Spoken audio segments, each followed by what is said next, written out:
আমাদের যে শিক্ষা ব্যবস্থা এটা খুবই দুর্ভাগ্যের। ব্রিটিশরা আমাদের উপর যে শিক্ষা ব্যবস্থা চাপিয়ে দিয়ে গিয়েছে সেই শিক্ষা ব্যবস্থা এখনও থেকে গেছে। আমি যখন এসএসসিতে ছিলাম তখন কৃষি শিক্ষা পড়ছিলাম।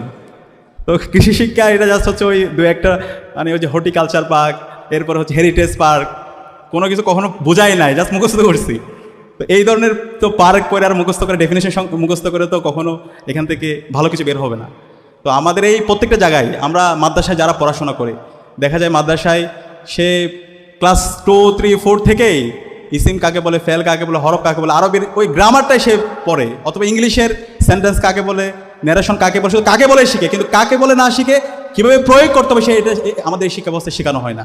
তো আমাদের এই শিক্ষা ব্যবস্থা যে ব্রিটিশরা বলে গেছিল, আমাদের এই শিক্ষা ব্যবস্থার মাধ্যমে আমাদের এই অঞ্চলের তারা হচ্ছে রক্তে মাংসে হচ্ছে সে ভারতীয় হবে, কিন্তু তার চিন্তায় সে হবে সে একজন ব্রিটিশ।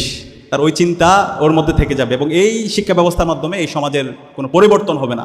এবং আমাদের এই শিক্ষা ব্যবস্থার যে কাঠামো, আমাদের যতগুলো শিক্ষা কমিশন হয়েছে, এই সকল শিক্ষা কমিশনগুলো সেই হচ্ছে ভারতের প্রেসক্রিপশন হয়েছে।